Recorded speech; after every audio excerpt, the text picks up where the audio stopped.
Today we're going to look at the Amcrest 4K action camera. From unboxing, to testing, to slow motion, I'm going to show you a few examples and some videos. Come check it out.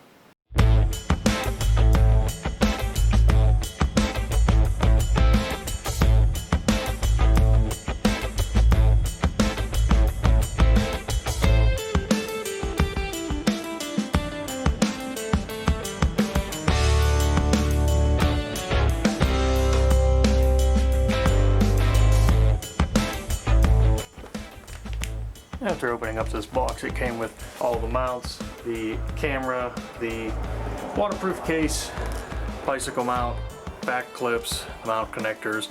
It also even comes with a 1/4-inch tripod connector right here, which is going to be very handy when just hooking up the tripods.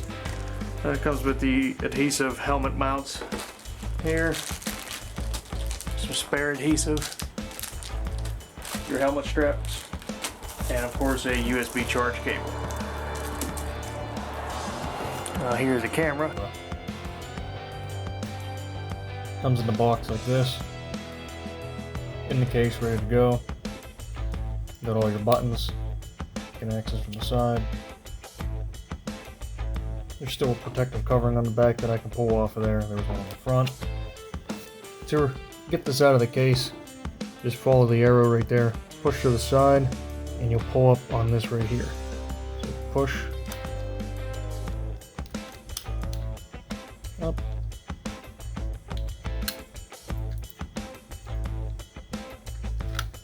and the case comes out.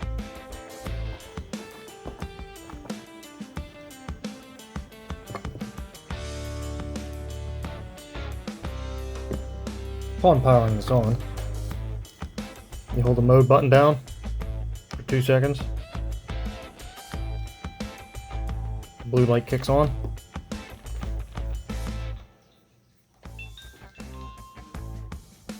It automatically is set to record at 4K at 60 frames per second. You can change this by going in through the menu settings. There's a mode button, OK button, and then your up and down buttons on the side. To change any of the settings, you hold the OK button for 2 seconds.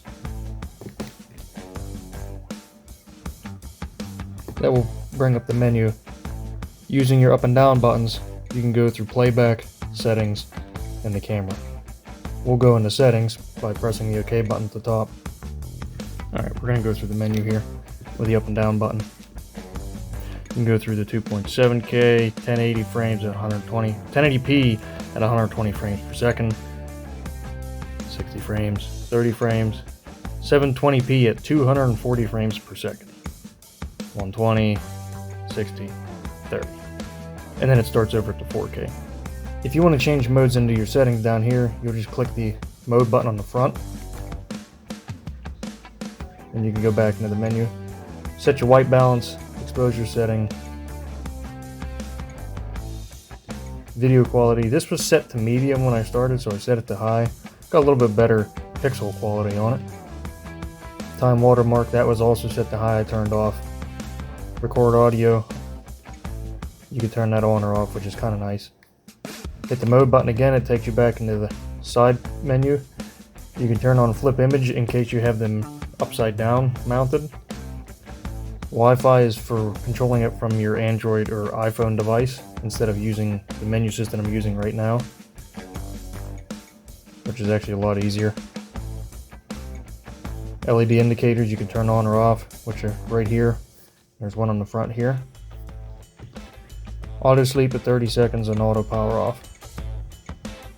Time format.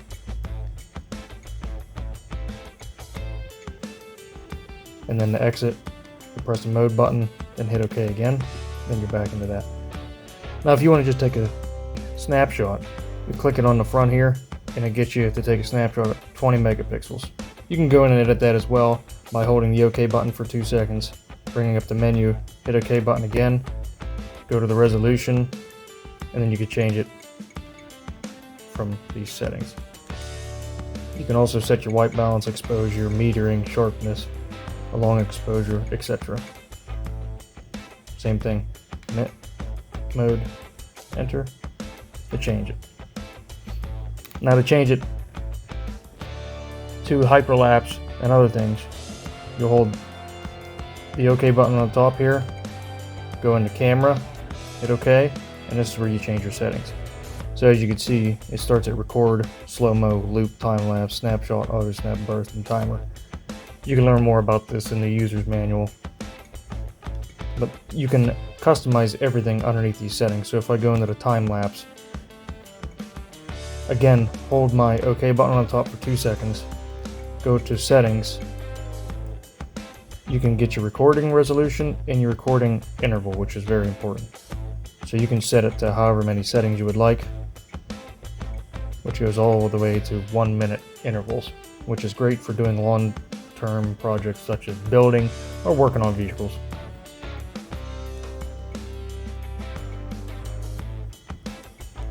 Video length, I keep it unlimited. Again, video quality and sharpness, I like high because it gives you a little bit better quality. Press the mode button on the front again to go back in. Mode. Okay. So right now we're at a time lapse of 4K at 30 frames per second. All you got to do is take a picture of your video, press that OK button on top, and as you can see I have the red light and it's recording at this moment. Your blue LED here is blinking to let you know that it's doing something. Now you can also do playback as well. So you press OK to stop, hold your OK button, go into playback. You can actually hit the OK button and it plays it back for you.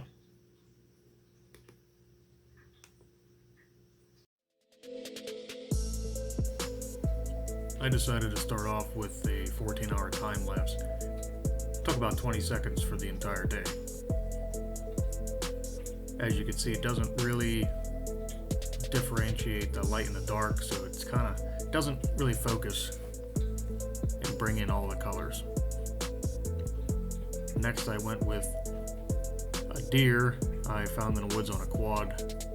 It was just becoming a little bit dark in the evening, but I figured light quality would have been a lot better with this.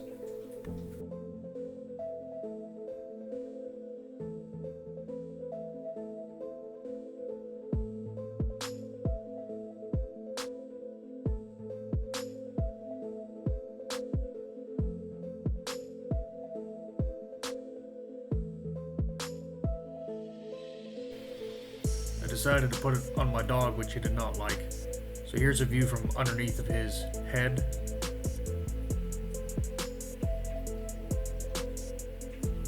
Most of the videos on this are all shot in the 4K mode unless otherwise noted.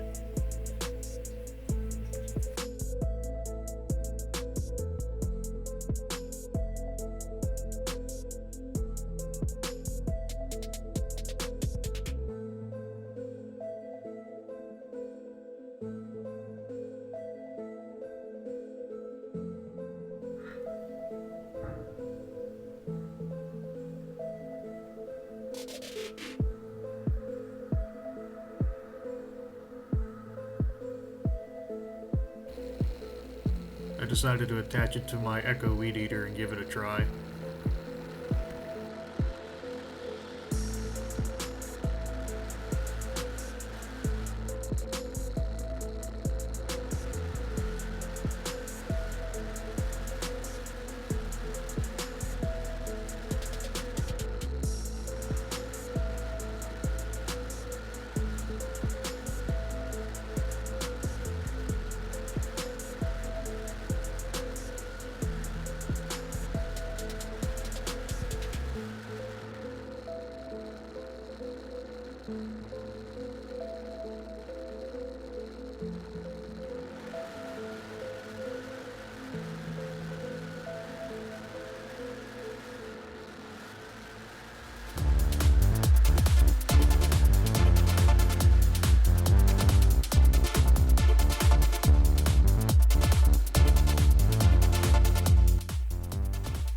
Here I attach it to the windshield of the car without the case with a suction cup phone mount.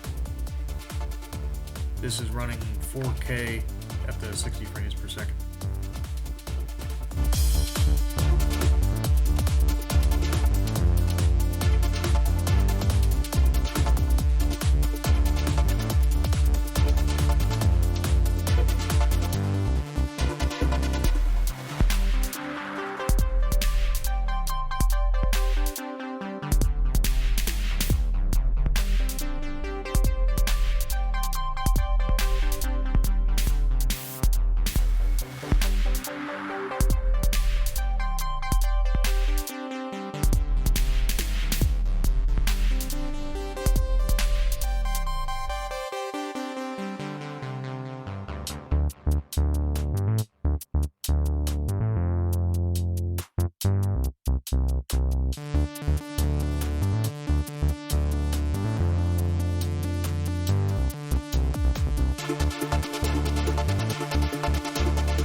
So what do I think about this camera? I'd say it's a good buy for the quality that it provides. It's a 4K action camera for under $100. If you're going to use it outdoors and you don't want to worry about throwing money away if you lose it or you break it, this would be a good one. I do like the options of the hyperlapse, the slow motion, that's really nice. But this camera lacks video stabilization. That's going to be a big role in what camera I move on next. I've seen the other cameras that offer that, and I believe that's a must-have with these action cameras if you want a great shot. But overall, this takes good videos, good 20 megapixel pictures. I'm pretty happy for the $60 to $70 mark. Don't forget to like, subscribe, and comment on what you think about the quality of this camera.